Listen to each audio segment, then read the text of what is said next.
Assalamu alaikum students. Our today's topic is parts of speech. But before discussing parts of speech, let us discuss something about speech. That what does this word speech mean? Because speech is the ability to communicate, the act of speaking, or simply a form of communication. In speech, words are the tools to communicate.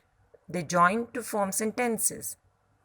हम ये कह सकते हैं कि हमारी बात को convey करने का जो एक तरीका है, जो अल्फाज का मजमूआ है, जो मीनिंगफुल सेंटेंसेस हैं, जो हमारी बात को किसी तक कन्वे करते हैं, वो स्पीच कहलाते हैं. And you all know very well that each word in a sentence belongs to one of the 8 parts of speech according to the work it is doing in that sentence.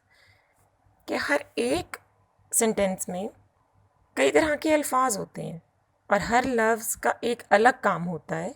अपने काम के लिहाज से हमने उनको 8 parts में divide किया हुआ है. Now I am going to name them all.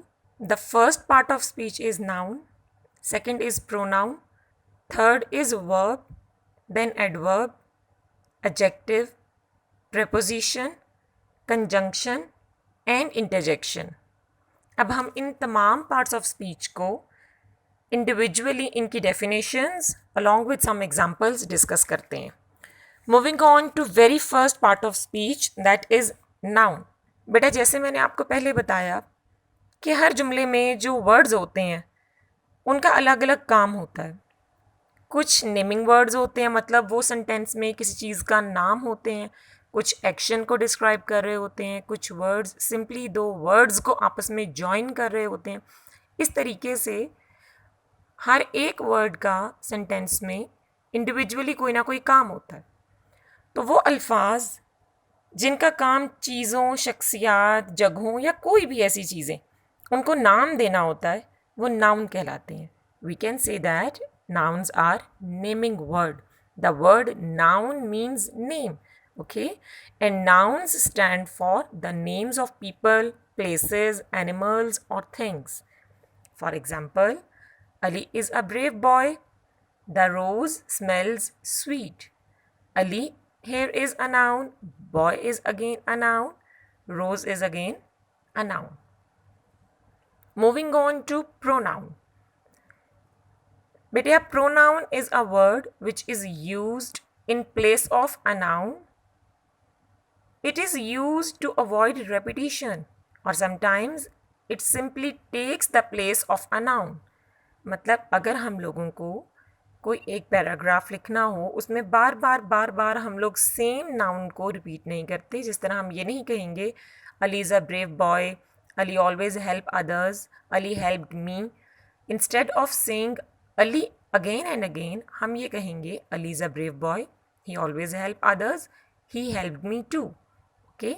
तो प्रोनाउन किसी भी सेंटेंस के अंदर ऐसे अल्फाज होते हैं जो कि नाउन की बजाय इस्तेमाल होते हैं, या हम ये कह सकते हैं कि नाउन की रेपिटेशन को अवॉइड करने के लिए ये नाउन की जगह ले लेते हैं. Next part of speech is verb. We can say that verbs are saying words. They are used for saying something about persons or things present in the sentence. Verbs are also concerned with doing or state of being. मतलब हम ये कह सकते हैं कि ऐसे अल्फाज जो जुमलों में ये जाहिर करें कि वो लोग या शख्सियात जिनके बारे में जुमला है वो क्या काम कर रहे हैं, वो वर्ब कहलाते हैं. इन शॉर्ट हम लोग कह सकते हैं कि verbs are action words and they also expresses action or they also show us the state of being. State of being means existence, कि कोई चीज़ present है. For example, Ali is a brave boy. Now here Ali is not doing any action. Ali is a brave boy sentence में अली कोई काम नहीं कर रहा, simple Ali की ब्रेवरी को बताया जा रहा है कि अली एक बहादुर लड़का है. यहाँ पर ये इसकी स्टेट, इसके होने को शो कर रहा है वर्ब. ठीक है. इसी तरह नेक्स्ट सेंटेंस में ही रन्स फास्ट. अब यहाँ पर उसके काम को, उसके एक्शन को शो किया जा रहा है, तो यहाँ पे ये वर्ब एक एक्शन वर्ड है. ठीक है. तो हम ये कह सकते हैं कि वर्ब्स चीज़ों के काम को बताते हैं, उसके साथ साथ उनकी एग्जिस्टेंस को बताते हैं, उनकी स्टेट ऑफ बीइंग को शो करते हैं. Moving on to next part of speech, that is adverb. बेटे, adverb is that part of speech which always describes a verb, an adjective or another adverb. कि ये जो एडवर्ब होता है sentence में, ये किसी एक्शन वर्ड को डिस्क्राइब करता है या किसी और एडजेक्टिव को डिस्क्राइब करता है. एडजेक्टिव अभी हम आगे डिटेल में पढ़ेंगे कि what are adjectives.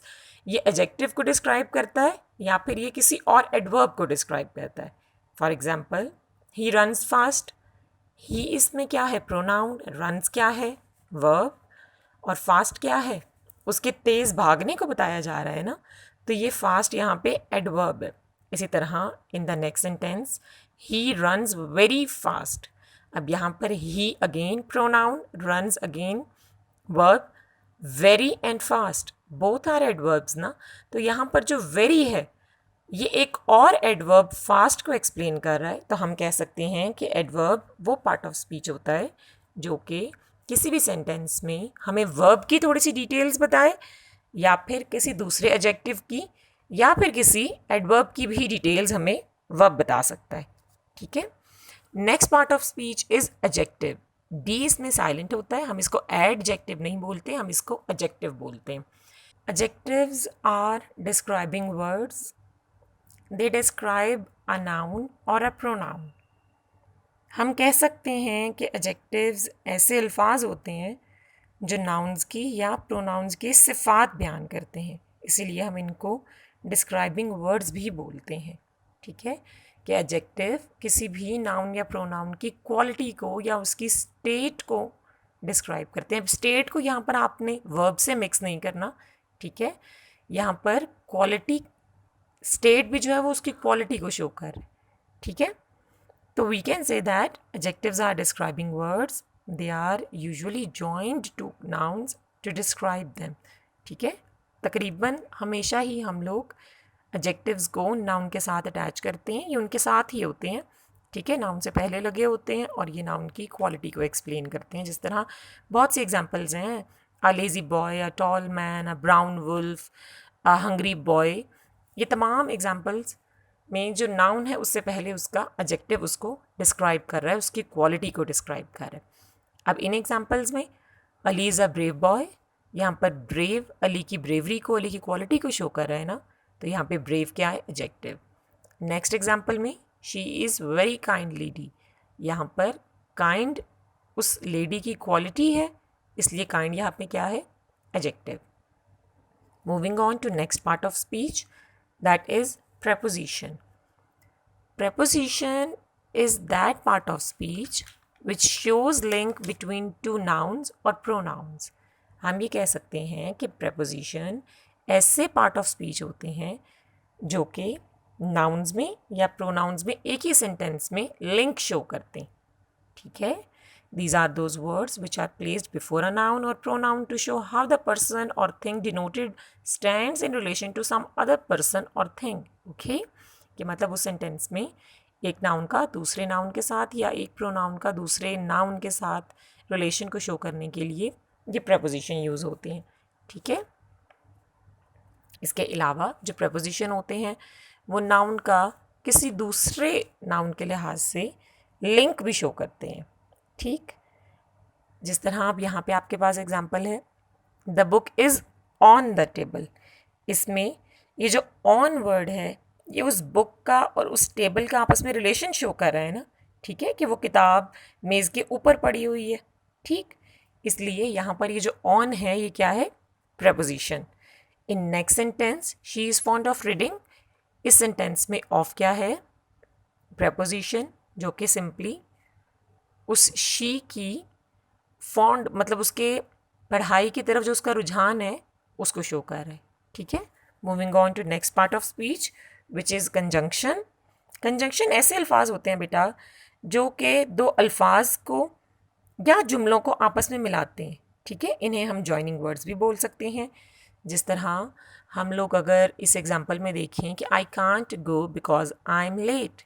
I can't go एक सेंटेंस है कि मैं नहीं जा सका, बिकॉज आई एम लेट, क्योंकि मुझे देर हो मुझे लेट था मैं। तो ये यहाँ पर बिकॉज इन दो सेंटेंसेस को मिला रहा है, ये कंजंक्शन है, ठीक है। इसी तरह नेक्स्ट सेंटेंस में Ali and Sana are friends, यहाँ पर अली सिंपली एक नाउन है, ठीक है, एंड यहाँ पर सना और अली को आपस में ज्वाइन कर रहा है, ठीक है। तो ये यहाँ पर क्या है, कंजंक्शन है। Next part of speech and the last one is interjection. Beta, interjection are those words which are not connected with other part of a sentence. They are thrown into a sentence to express something, some sort of feelings of the mind or anything, just to express something in a sentence. हम ये कह सकते हैं कि interjection ऐसे अल्फाज होते हैं ना जो खुशी को, गमी को या कोई दीगर जज्बात जो होते हैं ना उनको शो करते हैं, ठीक है।